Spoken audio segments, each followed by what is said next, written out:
을사오적 제대로 알기. 대한제국 제22대 내각총리 대신 이완용. 이완용은 1858년 6월 7일 경기도 광주군 낙생면 백현리에서 가난한 선비 이호석의 아들로 태어났는데 집안이 대대로 노론 계열에 속했습니다. 호석의 5대조 이제는 숙부 만성이 신임사화 때 노론 계열로 죽임을 당하자 벼슬을 버리고 용인에 은거하며 성리학에 몰두했고 11세 때 먼 일가인 판중추부사 이호준에게 입양되었습니다. 이호준은 명문양반으로 노론파의 후손이고 대원군과 교우했는데 서영 이은용은 대원군의 사위로 이런 가정 환경 아래 13세 때 명문 가문인 조병익의 딸과 혼인했습니다. 20세 때까지 전통적인 한학 교육을 받았고 25세 때 진광별씨 문과의 급제의 관계로 진출했고 민비의 총애를 입고 수구파의 한 사람으로 개화파를 정적으로 삼았습니다. 구한 말 미국과의 교류가 기묘해지고 있음을 간파하고 1887년 3월 육영공원에 입학해 영어를 비롯한 근대식 교육을 받았고 이를 계기로 한국 최초 주미공사단의 일원으로 발탁되었습니다.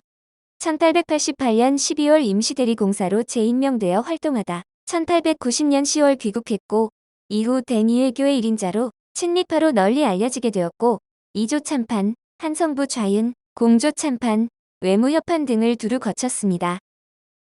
같은 해 10월 을미사변이 발생하자 이윤용, 이하영 등 친미파 인사들과 미국 공사관으로 몸을 피했고 러시아 공사관으로 피신한 칠러파 인사들과 공모해 춘생문 사건을 일으켜 정권 탈취를 기도했으나 실패했습니다. 1896년 2월 11일 알렌의 후원하에 이범진 등 칠러파와 공모해 악원 파천을 성공시키는 데 주도적으로 참여했고 1896년 7월부터 독립협회에서 활동하면서 위원장, 부회장 및 회장직을 맡았습니다. 독립신문을 발간하고 자주 독립을 외치며 신정치운동을 표방하는 데 앞장섰고 고종의 환궁운동을 전개해 실현시켰으나 이권을 열강에게 넘겨준 책임을 물어 제명 처분되면서 공식적으로 독립협회에서 떠났습니다. 1901년 2월 국내부 특진관으로 임명되면서 다시 관계로 복귀했고 이후 국내의 정세 변화와 함께 러일 전쟁으로 일본이 승리하자 철저한 친일파로 변신했습니다. 1905년 9월 학부 대신이 되어 9년 만에 다시 대신의 자리에 앉았는데 같은 해 11월 17일 이토 히로부미가 한국의 외교권을 접수하기 위해 대신들을 위협하며 조약 체결을 강요하자 이에 적극적으로 찬성했습니다. 을사오적 가운데 한 명으로 이후 이토 히로부미의 절대적 신임을 받으며 이토 히로부미를 영원한 스승으로 떠받들었으며 조약 체결에 앞장선 공으로 의정 대신 임시서리 및 외부 대신서리에 임명되었습니다. 1907년 7월 내각총리 대신으로 일제의 요구에 부응해 헤이그 밀사 사건에 대한 책임을 물어 고종 황제의 강제 양리를 주도했고 이어 한일 신협약 체결을 주도해 정리칠적의 한 명으로 지탄받았습니다. 1907년 의병장들을 중죄로 처벌하고 미체포한 의병부대 지휘관들을 체포할 것을 순종 황제에게 요구했고 1909년 7월 12일에는 사법권을 일본에 위임했습니다. 7월 26일에는 한국중앙은행에 관한 각서를 조인해 한국 재정 및 경제권을 양도하는 데 앞장서는 등 매국적 행위로 인해 독립운동가들의 암살 1급 대상자로 지목되었습니다. 1910년 8월 3대 통감으로 부임한 데라우치와 한일 병합조약 체결 협상을 벌이고 순종 황제를 압박해 합병 조칙을 받아냄으로써 경술구적 중 1인으로 불리게 되었습니다. 1910년 10월 7일 조선 귀족령에 의거해 일본 정부로부터 백작의 자기를 받았고 1920년 12월 28일 후작으로 올라갔는데 사후 손자 이병길이 자기를 물려받았습니다. 1919년 3일 만세운동이 일어나자 매일신보의 경고문을 게재해 만세운동을 망동이라 비난하고 저항운동을 중지할 것을 촉구했습니다. 이듬해 농림주식회사 고문교육조사위원 총독 부산업조사위원 조선미술전람회심사원 조선사 편찬위원회 고문 등의 명예직을 두루 겸하며 일제의 식민정책에 협력했습니다. 1926년 2월 11일 이재명 의사의 칼에 폐를 다친 후유증으로 앓던 해수병이 악화해 사망했고 전라북도 익산에 묻혔으며 정치행적과는 달리 당대의 명필이었다고 합니다. 성균관대학교 홈페이지 역대 총장 명단에 이완용이 포함되어 있으며 같은 을사오적인 박재순도 있어 성균관대는 친일파가 총장을 한 학교라고 놀림을 받습니다. 그러나 당시의 대사성의 실질적인 위치에 대해서는 의문이 제기되고 있는데, 대사성이 당시 성균관을 총괄하던 직책인 것은 맞지만 실질적으로 현재의 총장과 비슷한 급의 인물이었다고 보기는 힘들 것 같습니다. 조선 초기에는 실제로 대사성이 권위를 가진 직책이었으나 이후 성균관은 고위급 진출에 그다지 유리하지 못해 지위도 급격히 추락하고 고종 때는 관례적으로 붙여주는 직함이었다고 보는 것이 합당합니다. 실제 페이지에 들어가 보면 고종 재위 기간인 15,886일 동안 대사성이 무려 344명으로 1인당 평균 46.18일 정도 재직한 셈입니다. 이완용과의 관계를 오해받는 사례들로는 같은 집안인 것뿐인 역사학자 이병도는 물론 이완용의 고향이 아닌데 고향으로 잘못 알려진 삼성그룹의 창업주 이병철에 관한 루머 등이 있습니다. 이병도는 이완용과 같은 감찰공파이지만 공통조상이 감찰공파 파조이기로 촌수로 따지면 무려 30촌이나 되며 25대 병자 돌림도 23대 용자 돌림과 두 학렬 차이가 나니 조카는 절대 될 수 없습니다.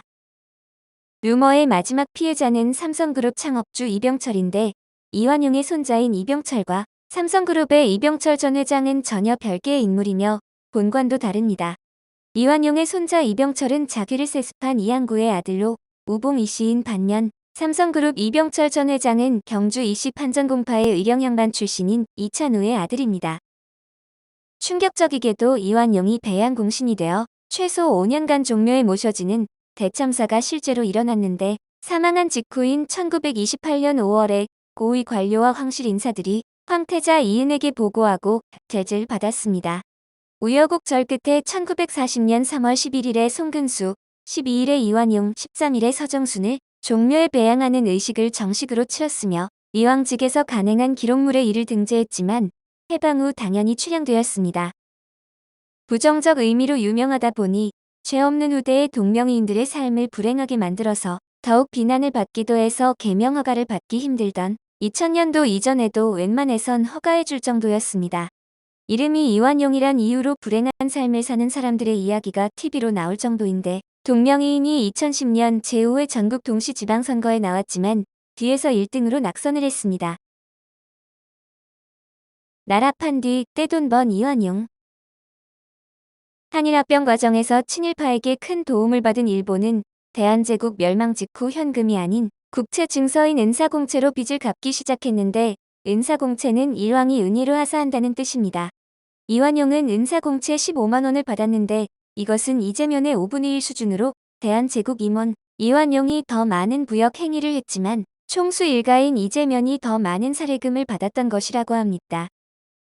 대한제국 멸망은 이완용에게 비약적인 재산 증식의 기회가 됐는데 나라를 판 뒤 떼돈을 벌었다는 점에서 그는 친일파인 동시에 매국노였습니다. 이완용은 1910년 10월 1일 일종의 의회 기능을 수행한 중추원 고문으로 취임해 1912년까지 연수당 1,600원을 받았는데 이것은 현재 가치로는 1억 6천만 원 정도로 추정됩니다.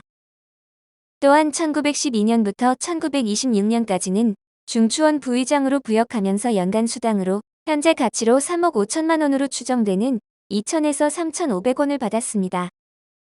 이런 축제의 결과 68살에 죽기 1년 전인 1925년 이완용은 친일파 민영휘에 이어 한국인 부자 2위로 기록됐는데 이완용이 경성 최대의 현금 부호라는 말이 있었을 정도였다고 합니다.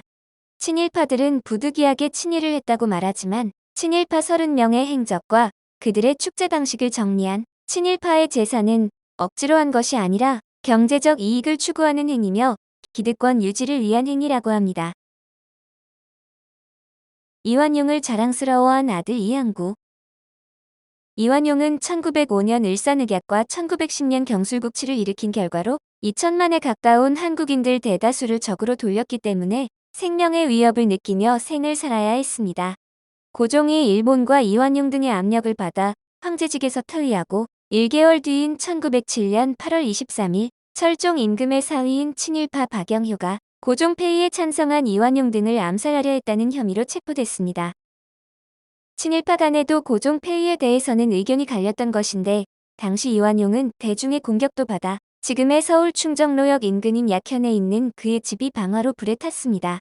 또 경술국치 8개월 전인 1909년 12월 22일에는 22세인 이재명이 지금의 명동성당 앞에서 51세가 된 그를 죽이려다 실패했습니다. 국권 침탈 뒤에도 그는 증오의 대상이었는데 1926년 2월 11일 68세 나이로 사망한 직후에 서울의 건물 미화원들이 좋아하겠구나라는 말이 나온 것도 그 때문입니다. 대중잡지인 개벽은 경성부의 착재부들은 또 이제부터는 공동변소의 벽이 깨끗해지겠습니까? 무엇보다도 좋겠다고 치하하겠지라며 이완용의 죽음을 조롱했습니다. 그를 욕하는 화장실 낙서들이 사라져 청소를 담당하는 직원들이 좋아하리라는 기사였는데 한국인 대다수가 이완용을 증오했기 때문에 일본의 후원을 받아도 가문을 지켜내기가 쉽지 않았을 것입니다. 그런 이완용 집안을 지켜내는 것은 물론이고 친일 명문가의 명성까지 이어가는 데에 결정적으로 기여한 것이 둘째 아들 이항구로 이완용의 친일은 이항구에 의해 계승됐고 이항구의 아들들에게 이어졌습니다. 이항구는 이완용이 23세 때인 1881년에 출생했고 이완용의 장남인 이승구는 일산흑약이 체결된 1905년에 사망했습니다. 친일인명사전에 따르면 이항구가 받은 최초의 관직은 18세 때인 1899년에 임명된 사직서 참봉인데 그는 대한제국 외교권이 넘어간 뒤인 1906년에는 고종 황제를 보좌하는 비서감승이 됐습니다. 그 뒤 눈에 띄는 것은 옛 한국 황실을 담당하는 이황직 관직으로 1911년에는 이황직 사무관, 1918년에는 의식과장, 1932년에는 이황직 차관이 됐으며 1940년에는 이황직 장관이 되어 죽을 때까지 역임했습니다. 이항구는 아버지의 활약에 힘입어 일제강점기 내내 일본 녹봉을 받으며 친일 재산을 축적했는데 친일파 아버지 덕에 호의호식하는 선에 그치지 않고 자신만의 이력을 쌓아가며 친일 재산을 늘려갔습니다. 그의 친일 역시 아버지 못지않았다는 점은 1910년에 아버지가 백작 자귀를 받을 때 그도 남작 자귀를 받은 사실에서 나타납니다. 1910년 이전에 그는 일본 왕세자의 방한을 환영하거나 이토 히로부미를 추모하는 활동 외에도 한일 연대를 촉진하는 한일 간 친회 발기인 등으로 활동했습니다. 아버지 이완용이 세상에 적이 되어 있는 현실을 그가 몰랐을 리 없어 대중 앞에서 자신이 이완용의 아들임을 가급적 내세우지 말아야 한다는 것을 모르지 않았을 것이지만 당시 이항구의 모습은 상당히 여유 있어 보였습니다. 매일신보에 따르면 이항구는 자신이 이완용의 아들임을 내세우며 기쁨을 숨기지 못했는데 이항구는 벙글벙글하면서 우리 아버지의 덕이 올시다 등의 말을 했다고 보도했다고 합니다. 그는 아버지의 친일을 계승하는 바탕 위에서 다양한 방식으로 자기만의 친일을 쌓아갔는데 안중근 의사에게 저격당한 이토 히로부미를 위한 관민 추도회 때는 제수용품을 챙기는 제수담 임위원 일을 맡았습니다. 요시히토 일왕 측 의식과 은혼식, 히로히토 일왕 측 의식 등에도 빠지지 않고 참석했고 식민지 한국인들의 저항을 억누르고 친일파들의 연대를 공고히 하는 단체 활동에도 시간을 할애했습니다. 그는 훈장 표창 상품 등을 받는 데 그치지 않고 자기 것을 헌납하는 데도 앞장섰는데 일본의 침략 전쟁을 위해 금전을 기부하기도 했고 금 모으기 운동에도 팔을 걷어붙였습니다. 세상의 증오를 받은 이완용의 가문은 이항구의 그 같은 활동에 힘입어 명맥을 유지해 나간 것은 물론이고 친일 명문가의 위상까지 이어나가게 됐는데 이항구는 해방 5개월 전인 1945년 3월 6일 사망했습니다. 이항구는 이완용에 비해 잘 알려지지 않았지만 지금도 우리 곁에 가까이 있는데 이완용의 아들이 조선왕조실록의 일부인 고종실록과 순종실록 편찬에 참여하고 해방 뒤까지 조선사 편수의 위원으로 활동했습니다. 이완용은 공식적으로 승고항구 두 아들을 두었지만 장남이 1905년 요절하는 바람에 차남항구의 아들인 병길이 가문을 이었습니다. 이완용의 후손들은 1930년대까지는 거부 명단에 이름이 오르내리지만 이후엔 이름을 찾을 수 없는데 3.1운동 이후 문화통치가 도입되면서 조선 귀족들의 효용 가치는 더욱 줄었고 일제의 푸대접도 심해졌습니다. 해방 이후 이병길은 반민특위에 체포됐지만 이승만 대통령의 견제로 반민특위가 무력화된 뒤 집행유예로 풀려났습니다. 1992년 당시 시가 30억 원인 서울 서대문구 부가연동 땅 712평을 돌려달라는 소송을 내고 승소해 대한민국을 발칵 뒤집어 놓은 이윤영이 그의 아들로 이윤영은 캐나다로 이민을 떠나 2002년께 숨진 것으로 알려졌습니다. 이항구가 죽은 후 일제 말기라 아들인 이병주가 자기를 물려받았지만 특별한 친일 행위가 확인되지 않아 불기소 처분을 받았고 그는 1962년 일본으로 밀양에 귀화했습니다. 이완용을 처단한 이재명 의사. 1910년 9월 30일은 이완용을 처단한 이재명 의사가 사형 집행으로 순국한 날인데, 매국노들을 처단하는 것이 나라를 지키는 지름길이라 생각한 이재명 의사는 이완용 등 을사오적신을 죽이기로 작정했습니다.